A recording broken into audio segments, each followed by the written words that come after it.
নমস্কার, study with Sudip চ্যানেলে আপনাদের স্বাগত। এর আগের ভিডিওতে আমরা 50টা জেনারেল স্টাডিজ থেকে ফুড এসআই এর জন্য এমসিকিউ প্র্যাকটিস করেছি। আজকের ভিডিওতে আমরা 25টা অঙ্ক দেখে নেব সেম প্র্যাকটিস সেটটা থেকে, কারণ 25টার বেশি একটা ভিডিও করতে গেলে আপনাদেরও ধৈর্য শেষ হয়ে যায় আর ভিডিওর লেন্থটাও বিশাল বড় হয়ে যায়। তো সেটা না করে আমরা চেষ্টা করব 25টা করে অঙ্ক করে নেওয়ার। আর আজকের অঙ্কগুলো একটু ক্যালকুলেশন পার্টটা বেশি আছে, জায়গা অনুপাতে একটু সমস্যা সেটা হতে পারে, কাইন্ডলি একটু কনসিডার করে চেষ্টা করবেন মন দিয়ে অঙ্কগুলো দেখে একটু বাড়িতে যদি নিজে প্র্যাকটিসটা করে নেওয়া যায়, কারণ কোয়েশ্চেনগুলো কিন্তু স্ক্রিনে থাকছে এবং পিডিএফটাও আমরা টেলিগ্রাম চ্যানেলে প্রোভাইড করে দেবো। কেমন? তাহলে আর কথা না বাড়িয়ে তাড়াতাড়ি শুরু করে নেওয়া যাক। অঙ্কগুলো দেখে নিই আমরা। 25টা অঙ্ক। প্রথম প্রশ্ন আছে 9:7 উভয় পদের থেকে কোন সংখ্যা বিয়োগ করলে নতুন অনুপাত 3:2 হবে। ঠিক আছে, কোন সংখ্যা বিয়োগ করলে, সংখ্যাটাকে যদি আমরা x ধরে নিই তাহলে 9 - x ডিভাইডেড বাই 7 - x যদি আমরা করি, নতুন অনুপাতটা হচ্ছে 3/2। কোনাকুনি গুণ করে নিচ্ছি। 18 - 2x ইকুয়াল টু হচ্ছে 21 - 3x। x ইকুয়াল টু হয়ে যাচ্ছে 3। কেমন? আশা করি বোঝা গেল। খুব সহজ প্রশ্ন ছিল। অপশন ডি হবে সঠিক উত্তর। পরের প্রশ্ন, ABCD এর মধ্যে 36,500 টাকা ভাগ করে দেওয়ার ফলে এর ভাগ বি এর ভাগ 2:3, B:C 4:5, C:D 7:8 হলো। এ কত টাকা পেয়েছে? রেশিও প্রপোর্শনের অঙ্ক আছে, যেটা এখানে আমাদের করতে হবে বা একটু শিখে নিতে হবে যারা নতুন আছেন তাদের জন্য স্পেশালি। সেটা হলো, আমাদের একটা রেশিও এখানে দেওয়া আছে A:B 2:3, B:C দেওয়া আছে 4:5, C:D দেওয়া আছে 7:8। একটা জিনিস একটু শিখিয়ে দিই, A:B:Cটা আমরা এটা থেকে কিভাবে সহজে বার করতে পারবো। এটা প্র্যাকটিসের ব্যাপার ঠিক কথাই, কিন্তু জাস্ট একবার মেথডটা দেখে নিন কীভাবে সহজে করা যাচ্ছে। হয়তো অনেকেই জানেন যারা অনেকদিন ধরে কম্পিটিটিভের এক্সামের প্রিপারেশন নিচ্ছেন, তাও একবার নতুন যারা আছেন তাদের জন্য বলে দিই। প্রথমে আমরা ওপর থেকে নিচ অবধি মাল্টিপ্লাই করব। ঠিক আছে, 2 4s are 8, 7 8s are 56, 56। এর ভ্যালু আমরা পাচ্ছি 56। ঠিক আছে, এবার 3:5:8 মানে 3 × 5 × 8, 5 8s are 40, 40 × 3 120। ডি এর নিচে আমরা 120 লিখে দেবো, মাঝখানে বি আর সি বার করতে হবে। এবার যেটা করব, কোনাকুনি 3 × 4 × 7, 3 × 4 × 7 আমরা পাচ্ছি 4 7 28, আচ্ছা 3 4 12, 12 7 হচ্ছে 84, 12 × 7 84, তাহলে 84। ঠিক আছে, আর হচ্ছে আরেকবার কোনাকুনি করব, 3 × 5 × 7, 15 7s আর হলো 105। কেমন? একটু বেটার লেখার মানে পরিষ্কার করে লেখার চেষ্টা করি এটাকে। 56 হচ্ছে 84, 105 আর 120। কেমন? টোটালটা আমরা রেশিওটা টোটাল করে নিই, কত হচ্ছে 5 6 আর 1 আর 1 2 আর 1 3, 365। বেশ, হয়ে গেল। এটা আমরা রেশিও টোটাল সামেশনটা পেয়ে গেলাম। জিজ্ঞেস করা হয়েছে এ কত টাকা পেয়েছে। এর ভাগ এখানে হলো 56, তাহলে 56/365 ইন্টু টোটাল টাকা আমাদের দেওয়া আছে 36,500। সহজেই আমাদের এটা 100 দিয়ে কেটে যাচ্ছে, তাহলে এর ভাগ হলো 5,600 টাকা। অপশন এ হবে উত্তর। পরের প্রশ্ন দেখে নিই। এ একটি কাজ করে 15 দিনে, বি ওই একই কাজ করতে পারে 20 দিনে। তারা 4 দিনে কাজ করার পর কাজটির কত অংশ বাকি থাকবে? প্রশ্নটা ভালো করে পড়বেন। জিজ্ঞেস করেছে কত অংশ বাকি থাকবে। এ একটি কাজ যদি 15 দিনে করে, টোটাল কাজের ভাগ যদি আমরা 1 ধরি, 1 হলো পুরো কাজটা, 15 দিনে 1 কাজ করে, তাহলে 1 দিনে কতটা এ করতে পারে? 1 × 15। বি ওই একই কাজ 20 দিনে করতে পারে। 20 দিনে যদি 1 কাজ 1 অংশ বা 1 ভাগ টোটাল কাজ করতে পারে, তাহলে 1 দিনে করবে 1 × 20। তাহলে এ প্লাস বি 1 দিনে টোটাল কতটা করতে পারছে? 1 × 15 প্লাস 1 × 20। এটার এলসিএম করে নিই। এলসিএম হচ্ছে 60, 4 আর 3 7/60, এটা একদিনে করছে। 4 দিনে কতটা কাজ করবে তাহলে? একদিনে যদি 7/60 করে তাহলে 4 দিনে করবে 4 × 7/60, মানে 7/15। এটা 4 দিনে করছে। জিজ্ঞেস করা হয়েছে 4 দিন কাজ করার পর কাজটির কত অংশ বাকি থাকবে। টোটাল কাজের পরিমাণ আমরা 1 ধরেছিলাম। 1 থেকে তাহলে আমরা 7/15টা মাইনাস করব। উত্তর আসছে 8/15। সঠিক উত্তর হবে অপশন এ, 8/15। কেমন? পরের প্রশ্ন দেখে নিই। নিচের সংখ্যাগুলির মধ্যে কোনটি আলাদা? একটা সিরিজ দেওয়া আছে। সিরিজের ক্ষেত্রে আমরা সবথেকে সহজে যেটা করতে পারি সেটা হচ্ছে আগে আমরা ডিফারেন্সটা বার করে নেব। যে কোনো সিরিজেরই আগে ডিফারেন্সটা বার করে নেব। এটাই মানে সহজ জায়গা, যেখান থেকে সবথেকে সহজ জায়গা যেখান থেকে শুরু করা যায় ভাবনাটা।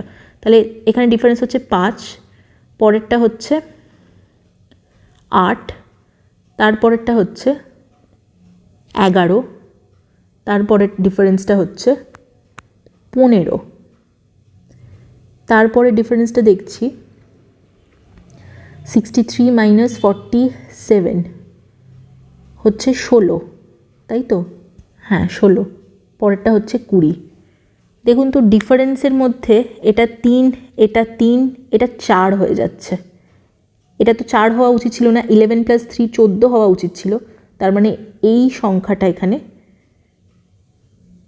অড ওয়ান আউট হচ্ছে। কেমন? উত্তর হবে অপশন ডি, 47। পরের প্রশ্ন, এক ব্যক্তির বেতন পরপর দুবার যথাক্রমে 10% ও 20% কমলো এবং শেষবার 10% বেড়ে 9,900 টাকা দাঁড়ালো। ওই ব্যক্তির প্রাথমিক বেতন কত ছিল?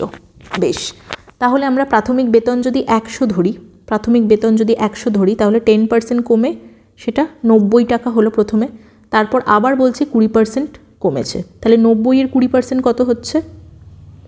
90 এর 20% হচ্ছে 18 টাকা বাদ যাবে। তাহলে 90 - 18 বা 72, ঠিক আছে। আবার এবং শেষবার 10% আবার বাড়লো, 72 10% হলো 7.2, 72 10%। তাহলে আমার ফাইনাল বেতন কত দাঁড়ালো? 79.2, তাহলে আমার ফাইনাল বেতন দাঁড়াচ্ছে 79.2, মানে আমাকে বলেছে 9,900 টাকা। তাহলে 1 হচ্ছে 9,900 বাই 79.2, 100 বা প্রাথমিক ইনিশিয়াল স্যালারি, তাহলে হবে 9,900 বাই 792, দশমিকটা ওপরে উঠে গিয়ে 10 দিয়ে গুণ হয়ে যাচ্ছে, ইন্টু 100। এটা দেখুন 11 দিয়ে কাটছে, 7 আর 72, মানে 72 হচ্ছে 9,900, আবার এটা 9 দিয়ে কাটছেন, 9 8 72 আর ওপরে 100, 4 দিয়ে কাটছে, 4 দুগুণে 8 আর 25 4-এ 100 আর এটা 5, ঠিক আছে। 5 25 125, 125 ইন্টু 100 হচ্ছে 12,500 হয়ে গেল উত্তর। কেমন? পরের অঙ্ক দেখে নিই। A/B = 3:4, B/C 5:6, C/D 7:8 হলে A/D কত? আর একটা রেশিও প্রপোর্শনের টাইপ এটা। এটাও আরেকবার যারা বিগিনার আছেন তাদের জন্য একটু বুঝিয়ে দিই একটা অন্যরকমভাবে একটু কীভাবে করা যেতে পারে। দেখুন আগেও বলেছি যে এটা যদি আরও অন্যান্য কোনো প্রসেসে আপনাদের জানা থাকে সেটাও করতে পারেন। কিভাবে করছি একটু দেখে নিন। আমরা লিখে নিচ্ছি ফার্স্টে A/B, C/D। কেমন? কি করব? 3:4 আগে লিখে নিই। B/C হলো 5:6 দেওয়া আছে, পরের লাইনে আমরা লিখব 5:6, তারপর C/D দেওয়া আছে 7:8। কেমন? একটা লাইন টেনে নিচ্ছি, দিয়ে যেটা করব, যে জায়গাগুলো ফাঁকা আছে, যে ডিজিটের পরে ফাঁকা থাকবে সেই ডিজিটটাকে জাস্ট রিপিট করে দেবো। এখানে 4 লিখবো, এখানে 4 লিখবো, 6-এর পর এখানে ফাঁকা আছে, এখানে 6, এখানে আসবে আমার 5, 7-এর আগে দুটো ঘর ফাঁকা আছে, ওগুলোকে 7ই লিখে দেবো, ঠিক আছে। আমাকে জিজ্ঞাসা করেছে A/D, জাস্ট যেটা করব সেটা হচ্ছে A এর নিচে মাল্টিপ্লাই করে দেবো, A এর নিচে যেগুলো আছে সেগুলোকে মাল্টিপ্লাই করে দেবো, D এর নিচে যেগুলো আছে সেগুলোকে মাল্টিপ্লাই করে দেবো। দুভাবে করা যায়, আপনি চাইলে এখানে কাটাকুটিটাও করে নিতে পারেন, যেমন 3 আর A এর 3 আর D এর 6টাকে আমি কাটাকুটি করে এখানে 2 লিখে দিতে পারি, বা যেটা করতে পারি সিম্পলি, তাহলে কি হবে গুণটা একটু কমে যাবে, কিন্তু যদি সেটা নাও করি তাহলে জাস্ট মাল্টিপ্লাই করে সেইটাকে আমরা আবার কাটাকুটি করে রেশিওটাকে কমিয়ে নিতে পারি।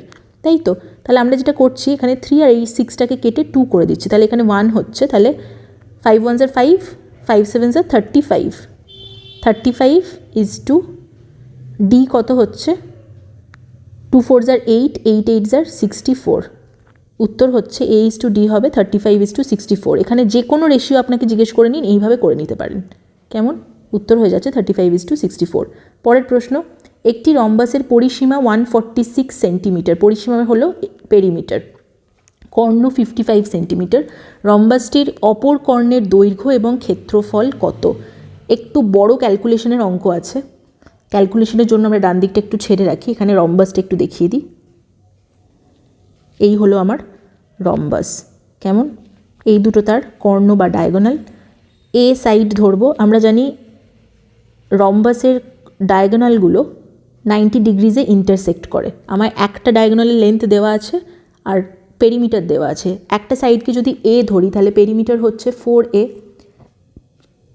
146, কারণ রম্বাসের প্রত্যেকটা সাইডই সমান হয়, কেমন? তাহলে এ হচ্ছে 146/4, 2 দিয়ে কাটছে, 73/2 হচ্ছে আমার একটা সাইড, ঠিক আছে? 73/2 সেন্টিমিটার।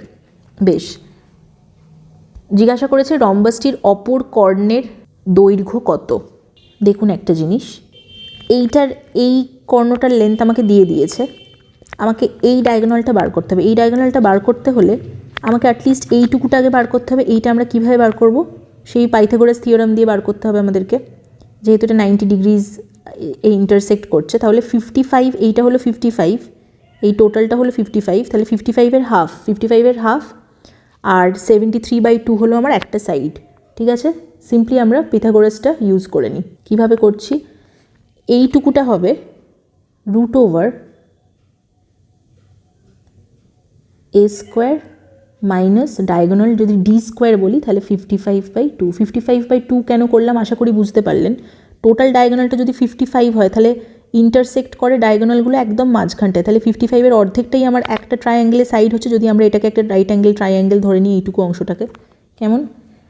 খুব একটা এখানে ক্যালকুলেশনের জায়গা নেই, কিন্তু তাও চেষ্টা করছি। 73/2 প্লাস 55/2, a² মাইনাস b² হয়ে আছে ভেতরটা, অ্যাকর্ডিংলি আমরা করছি 73/2 মাইনাস 55/2। এটার উত্তর হচ্ছে 128/2 ইন্টু 73 মাইনাস 55, আচ্ছা 73 মাইনাস 55 হলো 18/2, মানে এটা হলো 9 আর এটা 64। বেশ, তাহলে এটা হচ্ছে আমার 64 ইন্টু 9 করতে হচ্ছে আমাকে, সেটা হলো 6 7 5, অর্থাৎ 576 কতর স্কোয়ার হয়, কতর 24-এর, ঠিক আছে? এবার 24 বেরোলো হলো আমার এইটুকুটা, কেমন? 24 বেরোলো হচ্ছে অর্ধেক ডায়াগোনালটা, তাহলে ইন্টু 2 করে দিলে আমরা পুরো ডায়াগোনালের লেন্থটা পেয়ে যাবো। 24 2 হয়ে যাচ্ছে আমাদের 48 সেন্টিমিটার। একটা ডায়াগোনাল আমরা পেয়ে গেলাম 48 সেন্টিমিটার। দেখুন এখানে উত্তরে একটাই অপশানে 48 সেন্টিমিটার আছে, এখান থেকে আমরা এটাকে করে দিতে পারি, কিন্তু একবার জাস্ট রিভাইজ করার জন্য বলে দিই যে রম্বাসের ক্ষেত্রফল বা এরিয়া আমরা কী করে বের করবো। ফর্মুলাটা হলো এরিয়া হবে half into length of the diagonals, diagonal A D1 into D2, কেমন? হাফ ইন্টু একটা ডায়াগোনাল লেন্থ দেওয়া আছে 55 আর একটা হচ্ছে 48, 24 2s are 48, 55 ইন্টু 24 করলে পেয়ে যাবেন 1320। অপশন এ হলো কারেক্ট আনসার, কেমন? পরের প্রশ্নটা দেখে নিই। চিহ্নিত স্থানে নিচের কোনটি হবে, কোন সংখ্যাটি হবে? বেশ, কিভাবে করছি এটা? এটা অ্যাকচুয়ালি হয়তো জিআই এর প্রশ্ন, মানে এটা প্র্যাকটিস না করলে একবারে করতে পারবেন না, কিন্তু এখানে মোটামুটি যেটা আমরা একটা বলে দিই কীভাবে হচ্ছে জিনিসটা। 8 ইন্টু 6, 8 ইন্টু 6 হচ্ছে 48 মাইনাস 2 ইন্টু 6 12, 36 হচ্ছে, কেমন? এখানে আবার হচ্ছে 7 ইন্টু 8, অপর সাইডেরটাকে গুণ করতে হচ্ছে 56 মাইনাস 2 ইন্টু 5 হলো 10, 46 হচ্ছে উত্তর। তাহলে এই ক্ষেত্রে কী হবে? 7 ইন্টু 10 70 মাইনাস 4 6 24, উত্তর হবে 46, কেমন? ঠিক আছে, পরের প্রশ্ন। 16 জন ছেলে একটি সারিতে রাজ বাম দিকে 2 ধাপ সরে যাওয়ার ফলে সে বাম দিক থেকে 7 নম্বর স্থানে এলো। ডান দিক থেকে তার শুরুর অবস্থান কততম ছিল? এটাও জিআই এর প্রশ্ন। 16 জন ছেলে একটি সারিতে, রাজ বাম দিকে 2 ধাপ সরে যাওয়ার। রাজের ইনিশিয়াল পজিশন যদি এটা হয়, এটা হলো আমার লেফট, এটা হলো রাইট, তাই তো? ইনিশিয়াল পজিশন যদি এটা হয়, বাম দিকে 2 ধাপ সরে যাওয়ার পরে, এটা 2 ধাপ মানে 1 2 ধাপ সরে যাওয়ার পরে বাম দিক থেকে সে 7 নম্বর পজিশনে এলো। তার মানে এর আগে 6টা আছে ছেলে, 1 2 3 4 5 6, ঠিক আছে? আগের স্থান তার কত ছিল দেখে নি। এটা যদি 7 হয়, টোটালটা যদি 16 হয়, তাহলে কতজন পড়ে থাকছে? 1 2 3 4 5 6 7 8 9 10 11 12 13 14 15 16। আগে রাজ এখানে ছিল, তাই তো?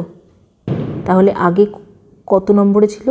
1 2 3 4 5 6 7 8, উত্তর হবে 8th।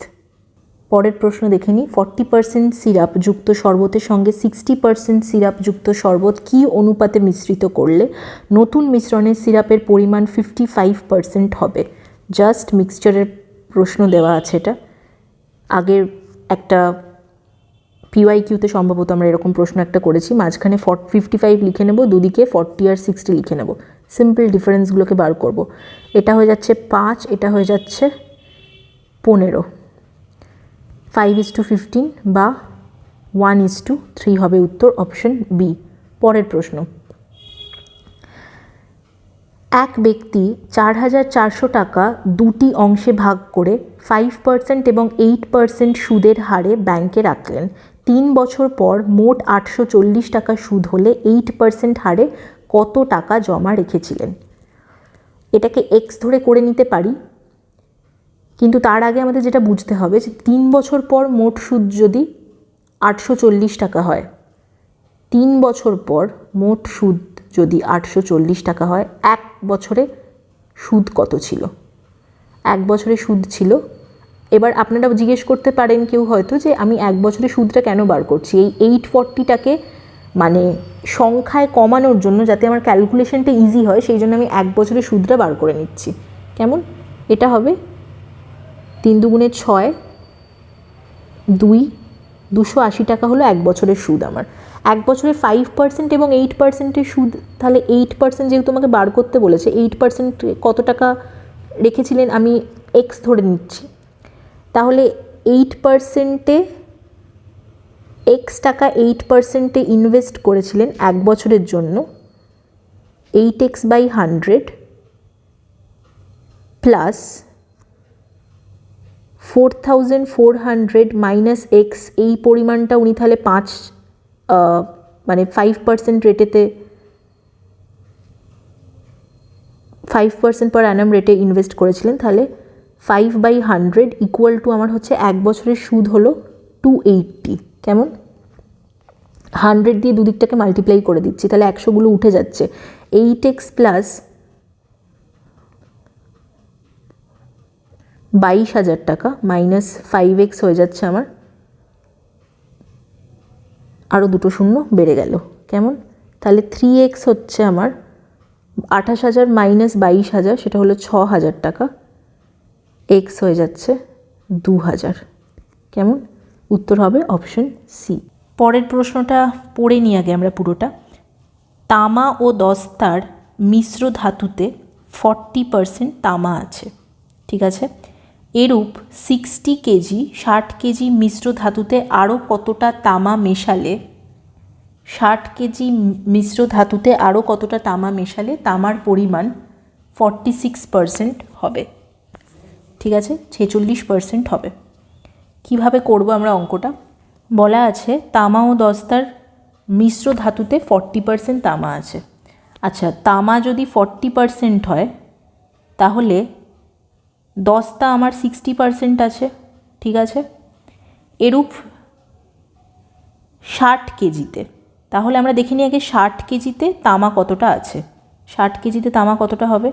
100-এ যদি 40% হয়, তাহলে 1-এ 40/100, 60-এ হচ্ছে 40/100 × 60, অর্থাৎ 24 কেজি তামা আছে। ঠিক আছে, 24 কেজি তামা আছে আমার 60 কেজি তামাতে, 60 কেজি অ্যালয়টায়, মিশ্র ধাতুটায়। কিন্তু 60 কেজিতে আমাকে জিজ্ঞেস করা হয়েছে কতটা এক্সট্রা আমাকে তামা এখানে মেশাতে হবে যাতে তামার পরিমাণটা 46% হয়ে যায়। তামার পরিমাণ যদি আমার 46% হয়ে যায়, তামার পরিমাণ যদি আমার 46% হয়ে যায়, ঠিক আছে, তাহলে দস্তা তো আর 60 থাকবে না নিশ্চয়ই, 6 এখান থেকে কমে যাবে, তার মানে দস্তার ভাগ হয়ে যাবে 54%। ঠিক আছে, তাহলে 54% দস্তা মানে যদি আমার, দেখুন আগে 60 কেজিতে যদি আমি আগে দেখে নিয়েছি 60 কেজিতে তামা আছে আমার 24, তাহলে দস্তা আমার কত আছে 60 - 24, সেটা হলো আমার 36। তাহলে 54% দস্তা মানে হলো 36 কেজি দস্তা। তাহলে এক হচ্ছে 36/54, 100 কেজি, মানে টোটাল, মানে 100%। টোটালটা তাহলে কত হচ্ছে 36 এক মিনিট, এখানে একটু জায়গাটা অসুবিধে হয়ে যাচ্ছে, 36/54 ইন্টু 100। ঠিক আছে, সেটা আমার কত বেরোচ্ছে কাটাকুটি করে দেখে নিই। 6 6 6 9, 3 দুগুণে 3 ত্রিকে, তাহলে 200/3, 200/3 কেজি আমার টোটাল মিশ্র ধাতুটার ওজন হয়ে যাচ্ছে। এক্সট্রা কিছুটা তামা মেশানোর পর টোটাল মিশ্র ধাতুটার ওজন হয়ে যাচ্ছে আমার 200/3। ঠিক আছে, তাহলে 200/3 থেকে যদি আমি আগের ওয়েটটাকে, আগের মিশ্র ধাতুর ওয়েটটাকে মাইনাস করি, তাহলেই আমি পেয়ে যাব যে কতটা এক্সট্রা তামা আমায় মেশাতে হয়েছে, তাই তো। 3 তাহলে এখানে হচ্ছে 200 - 60, 180, সরি 140, সরি 180 হবে, এটা 180, এটা হয়ে যাচ্ছে 20/3 বা 3 6 18, 6×2 কেজি এক্সট্রা তামা আমাকে মেশাতে হচ্ছে। কেমন উত্তর হয়ে যাবে তাহলে 6×2।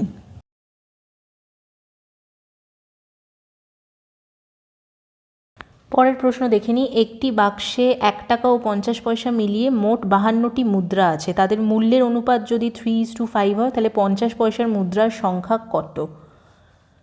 দেখুন এখানে মূল্যের অনুপাত দেওয়া আছে, তাহলে আমি যদি ধরি 3 টাকা আমার আছে, তাহলে 3 টাকার 1 টাকা করে কতগুলো হলে কয়েন হলে 3 টাকা হবে? আমরা সংখ্যার অনুপাতটা বার করে নিই। 1 টাকা করে 3টে কয়েন হলে 3 টাকা হবে। আর 5 টাকা হওয়ার জন্য কতগুলো 50 পয়সা লাগবে? না, 5 টাকা হওয়ার জন্য 5×2, অর্থাৎ 10টা 50 পয়সা লাগবে, কারণ দুটো 50 পয়সা মিলিয়ে 1 টাকা হয়। কেমন, এটা হয়ে গেল আমার সংখ্যার অনুপাত। তাহলে টোটাল আমাদের কয়েন কতগুলো হচ্ছে? 3 unit plus 10 unit, 13 unit. 13 unit মানে 52 টাকা, 52টি মুদ্রা দেওয়া আছে। 13 ইউনিট মানে যদি 52টি মুদ্রা হয়, তাহলে 1 ইউনিট মানে হচ্ছে 52/13। আর আমাদের জিজ্ঞেস করেছে 50 পয়সার মুদ্রার সংখ্যা কটা? 50 পয়সা 10 ইউনিট, তাহলে 10 ইউনিট মানে হবে 52/13 ইন্টু 10, তাই তো। তাহলে উত্তর হয়ে যাচ্ছে 40, 40টা 50 পয়সার কয়েন আছে। কেমন, পরের প্রশ্ন দেখে নিই। এ এবং বি একই সময়ে একই স্থান থেকে কোনো গন্তব্যস্থলের উদ্দেশ্যে যাত্রা করলো। বি এর গতিবেগের 5/6 অংশ গতিবেগে চললে এর পৌঁছানোর 1 ঘন্টা 15 মিনিট পরে পৌঁছয়। বি এর গন্তব্যস্থলে পৌঁছতে কত সময় লাগবে? প্রশ্নটা দরকার হলে একটু সময় নিয়ে পজ করে পড়ুন, কিন্তু খুব মানে জটিল প্রশ্ন কিন্তু কিছু নয়, জাস্ট কটা ভ্যালু ধরে নিয়ে আমাদেরকে করতে হবে। যদি ধরে নিই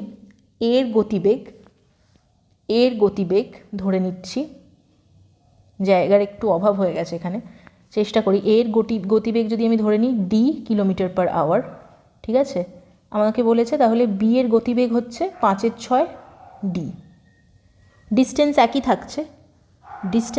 থাকছে, কিন্তু d কিন্তু ডিস্টেন্স নয়, এর ডিটাকে আমি ধরেছি এর স্পিড, d km/h, তাহলে বি এর হলো 5/6 d km/h। যেরকম একদম প্রশ্নে দেওয়া আছে সেইভাবেই লিখে নিলাম। তাহলে speed equal to distance by time হলে ডিস্টেন্স ইকুয়াল টু হবে স্পিড ইনটু টাইম। ঠিক আছে, যদি আমি ধরে নিই এর পৌঁছোতে টি আওয়ার্স লাগছে, ঠিক আছে, টি আওয়ার্স লাগলে ডিস্টেন্স কত হচ্ছে ডি ইন্টু টি, ডিস্টেন্স হচ্ছে আমার ডি ইন্টু টি। দুজনের ক্ষেত্রেই ডিস্টেন্স সমান, কারণ দুজনে একই সময় একই যাত্রার উদ্দেশ্যে রওনা দিয়েছে। তাহলে বি এর ক্ষেত্রে টাইম কতটা লাগছে? বি এর ক্ষেত্রে টাইম লাগবে স্পিড ইন্টু স্পিড হচ্ছে 5/6d ইন্টু আমার হচ্ছে এর পৌঁছনোর, এ হচ্ছে টি টাইমে পৌঁছনোর আরও 1 ঘন্টা 15 মিনিট পরে বি পৌঁছেছে। 1 ঘন্টা 15 মিনিটকে আমরা কীভাবে লিখতে পারি? 60 মিনিট আর 15 মিনিট, 75 মিনিট। 75 মিনিটকে 60 দিয়ে ডিভাইড করে এটাকে আমরা আওয়ারে কনভার্ট করে নিচ্ছি। এটা আমার হচ্ছে টি প্লাস 5/4। তাহলে D into T equal to আমি লিখতে পারি 5/6d আর ব্র্যাকেটে থাকবে টি প্লাস 5/4। দুদিক থেকে ডিটা কেটে যাচ্ছে। আশা করি এটা বোঝানো গেল। এটা আমরা ডিস্টেন্স যেহেতু সেম হচ্ছে, তো ডিস্টেন্সটাকে আমরা ইকুয়াল করে নিচ্ছি। এটা এবার আমরা সলভ করব।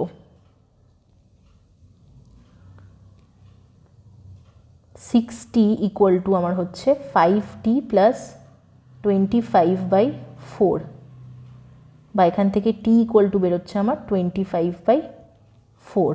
তাহলে বি এর কতক্ষণ লাগছে পৌঁছোতে? 25/4 প্লাস 5/4, এই যে আমরা এখানে ধরেছিলাম।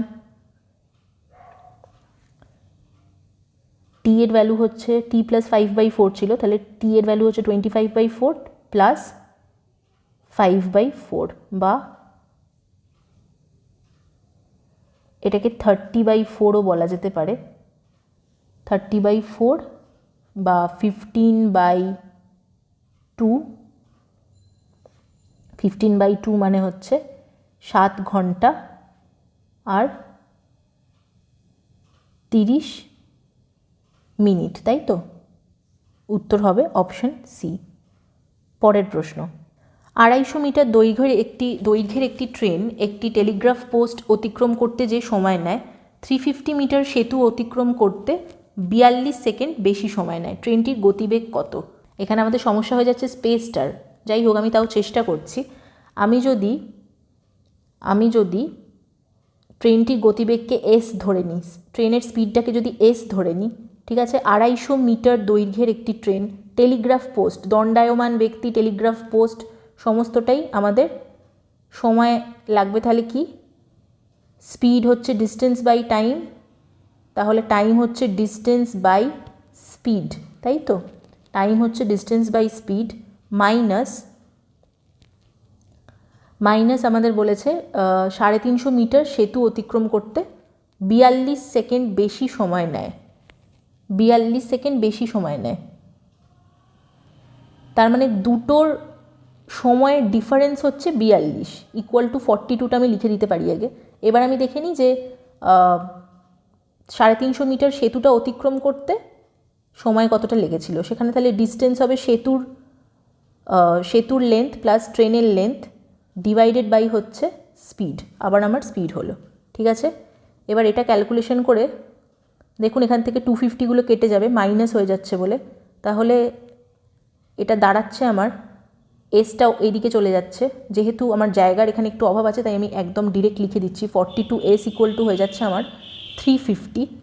কেমন? 42s ইকুয়াল টু হয়ে যাচ্ছে আমার 350। তাহলে এস ইকুয়াল টু হচ্ছে 350/42 ইন্টু, এটাকে দেখুন কিলোমিটার পার আওয়ারে কিন্তু আছে, আর আমার কিন্তু এখানে ইউনিটটা আছে মিটার আর সেকেন্ডে আমরা কাজ করছিলাম। তাহলে মিটার পার সেকেন্ডকে যদি কিলোমিটার পার আওয়ারে কনভার্ট করতে হয়, আমরা জানি 18/5 দিয়ে মাল্টিপ্লাই করতে হয়, তাই তো?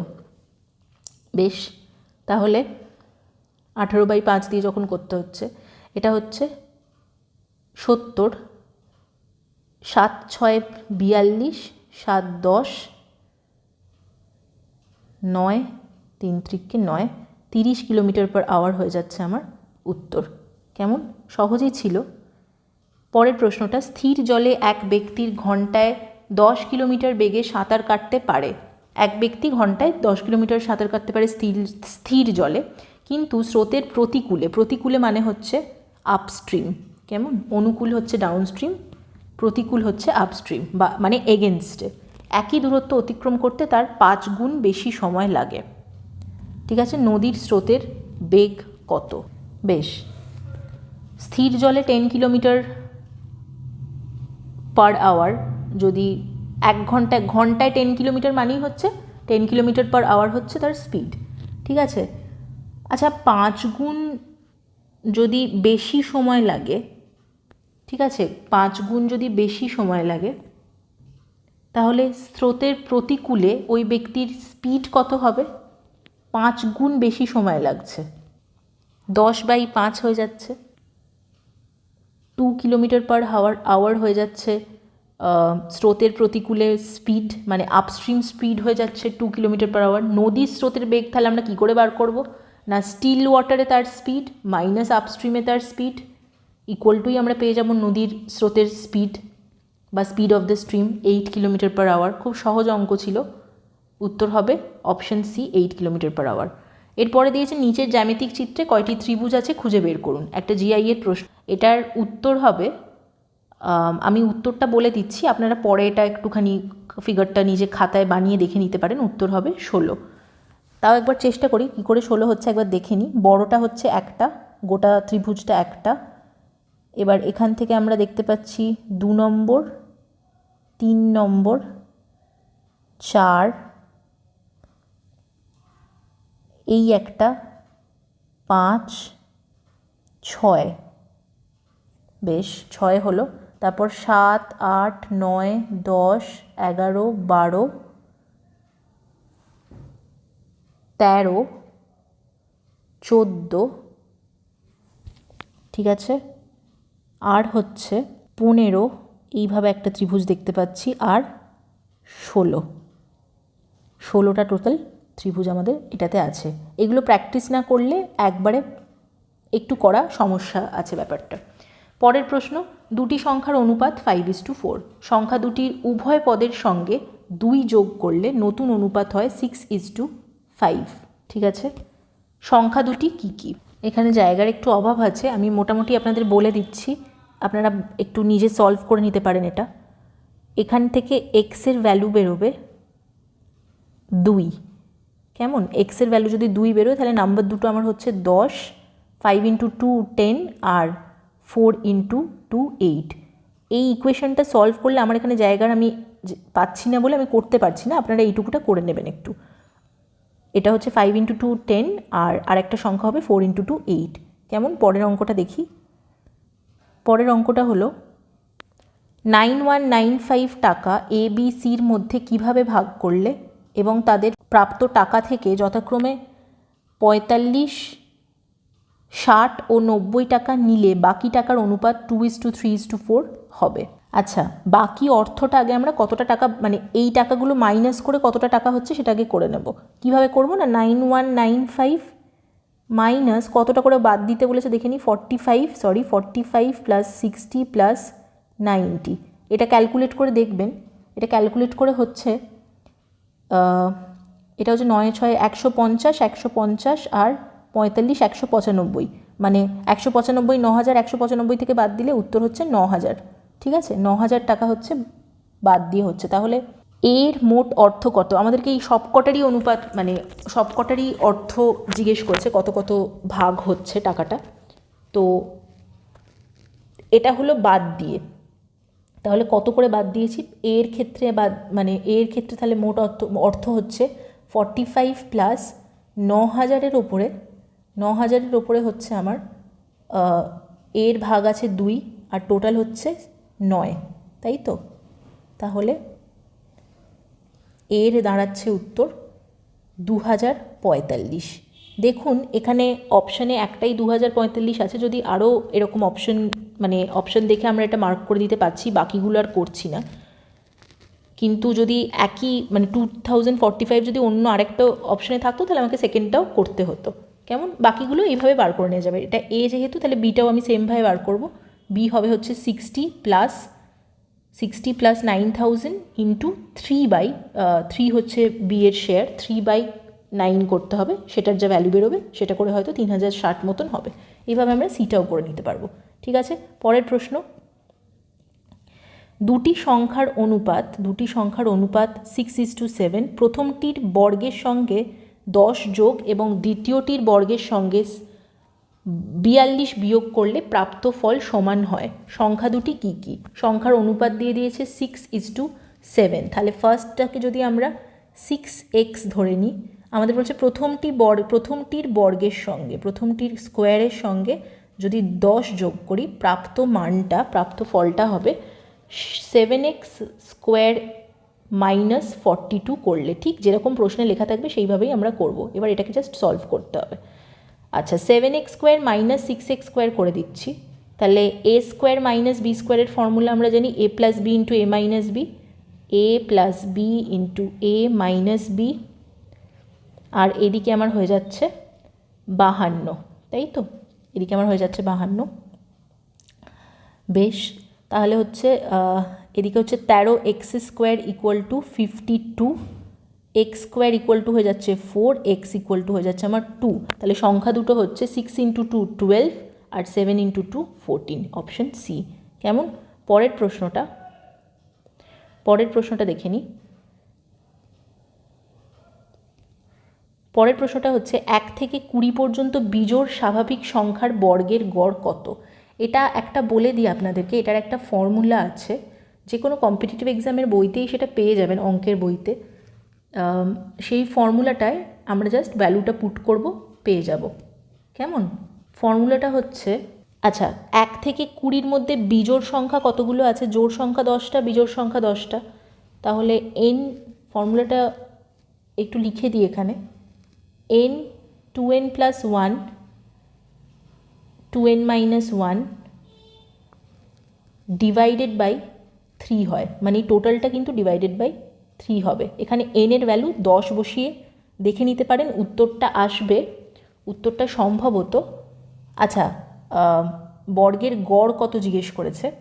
পরের অঙ্কটা দেখে নিচ্ছি। 1 থেকে 20 পর্যন্ত বিজোড় স্বাভাবিক সংখ্যার বর্গের গড় কত? বর্গের গড় জিজ্ঞেস করেছে।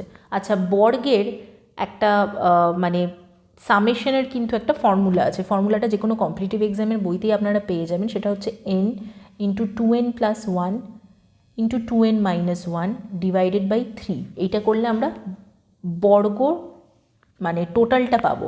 ঠিক আছে, এখানে n এর ভ্যালু কত হবে না, 1 থেকে 20-র মধ্যে বিজোড় স্বাভাবিক সংখ্যা 10টা আছে, তাহলে n 10 পুট করে আমরা ভ্যালুটা পাবো। যেহেতু আমার এখানে একটু জায়গার অভাব আছে, আমি বারবার বলছি, উত্তরটা আমরা এখানে 1330 মতন পাবো। ঠিক আছে, এবার যেহেতু কারণ আমাকে গড় জিজ্ঞেস করেছে, এটা কিন্তু আমরা টোটালটা পেলাম, এটা হচ্ছে টোটাল, মানে স্কোয়ারের টোটাল, ইভেন বা অড স্কোয়ারের টোটালটার ফর্মুলা হচ্ছে এটা। ডিভাইডেড বাই 10 আমাকে করতে হবে, যেহেতু আমাকে অ্যাভারেজ জিজ্ঞাসা করেছে। উত্তর হবে 133, অপশন 3। আপনারা এই ফর্মুলাটা ইউজ করে প্লিজ একবার বাড়িতে অঙ্কটা ট্রাই করে নেবেন, এবং সিমিলার আরও যদি কিছু অঙ্ক পান সেগুলো একটু চেষ্টা করে দেখে নেবেন। ঠিক আছে, পরের প্রশ্ন দেখি। একটি চোর 20, এটা মিনিট হবে না, একটি চোর 20 মিটার দূরে হবে কোয়েশ্চেনটা 20 মিটার দূরে, একটি চোর 20 মিটার দূরে এক পুলিশকে দেখে 8 কিলোমিটার ঘন্টা বেগে দৌড়তে শুরু করলো। সেই মুহূর্তে পুলিশটি 9 কিলোমিটার পার ঘন্টা গতিবেগে দৌড়ে চোরটিকে ধরে ফেললো। চোরটি কতটা পথ পৌঁছেছিল? বেশ, কতটা পথ পৌঁছেছিল যদি আমরা এক্স ধরি ডিস্টেন্সটাকে, তাহলে টাইম হচ্ছে আমার, চোরটি x/8 টাইম হচ্ছে, সেটা সমান হবে আমার, পুলিশটা 200 মিটার দূরে ছিল, তাহলে 200 প্লাস এক্স বাই পুলিশের স্পিড হলো 9।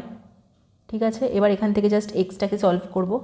9x ইকুয়াল টু আমার হচ্ছে 1600 প্লাস 8x, বা এক্স ইকুয়াল টু হচ্ছে আমার 1600 মিটার।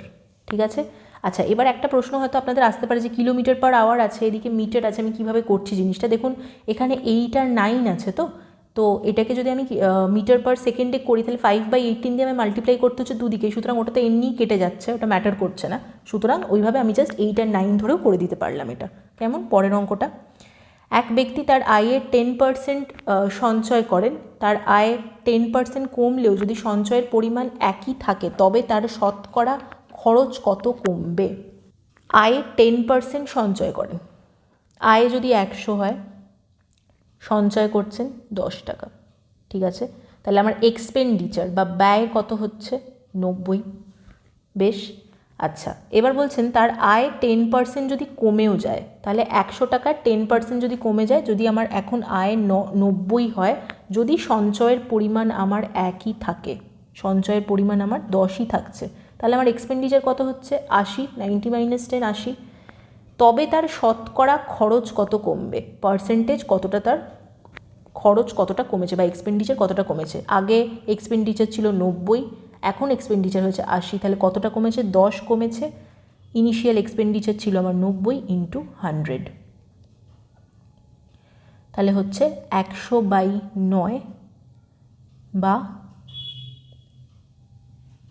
11/1/9, তাই তো? পার্সেন্ট, অপশন এ হবে উত্তর। পরের প্রশ্ন দেখি, একটি পরীক্ষায় 70% পরীক্ষার্থী ইংরেজিতে পাশ করলো, 80 অঙ্কে পাশ করলো, 10% উভয় বিষয়েই ফেল করলো। যদি 144 জন উভয় বিষয়ে পাশ করে তবে মোট পরীক্ষার্থীর সংখ্যা কত? আচ্ছা, তাহলে একটা জিনিস আমরা দেখি, এখানে বলেছে 10% উভয় বিষয়েই ফেল করলো। 100 জন যদি মোট আমার পরীক্ষার্থী থাকে, 10% যদি উভয় বিষয়েই ফেল করে, তাহলে বাকি 90 জন আইদার অঙ্ক অর ইংরাজি বা দুটো সাবজেক্টেই পাশ করেছে, তাই তো? কি বললাম? বাকি 90 জন আইদার অঙ্কে পাশ করেছে, 90 জনের মধ্যে যারা শুধু অঙ্কে পাশ করেছে তারাও আছে, যারা শুধু ইংরাজিতে পাশ করেছে তারাও আছে, যারা দুটো সাবজেক্টে পাশ করেছে তারাও আছে, অর্থাৎ যে কোনো মিনিমাম একটা সাবজেক্টে পাশ করেছে এরকম 90, এরকম স্টুডেন্টের সংখ্যা হলো 90 জন, ঠিক আছে? তাহলে আমরা কি লিখব এটা? 90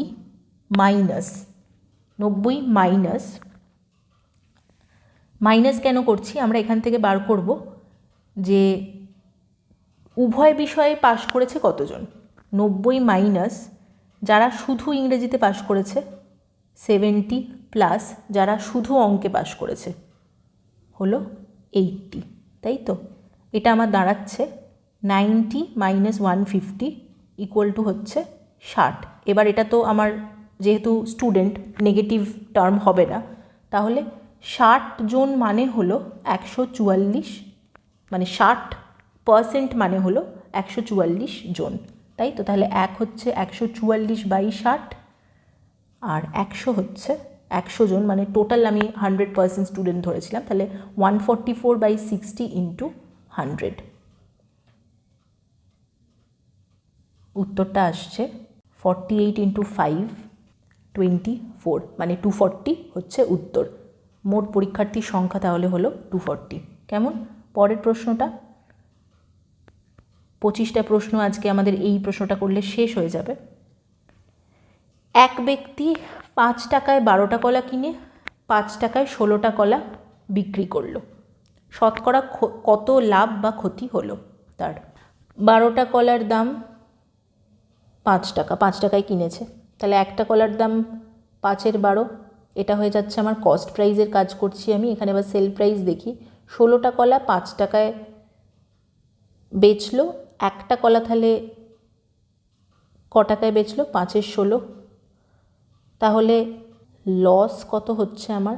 লস হবে cost price minus sell price. এলসিএমটা বার করিনি এটার, 12 আর 16 এলসিএম হলো 48, 4 5 4 20 15, 5/48 হচ্ছে লস। জিজ্ঞেস করা হয়েছে লস পার্সেন্টেজ। লস পার্সেন্টেজ কী করে বার করব? লস বাই 5/12 হচ্ছে আমার সিপি, তাহলে কস্ট প্রাইস নিচে থাকলে উল্টে গেলে হবে 12 × 5 × 100, 5গুলো কেটে যাচ্ছে, 4 25 4 100, তাহলে 25% ক্ষতি হচ্ছে, উত্তর অপশন এ। কেমন? আশা করি বোঝা গেল আজকের অঙ্কগুলো।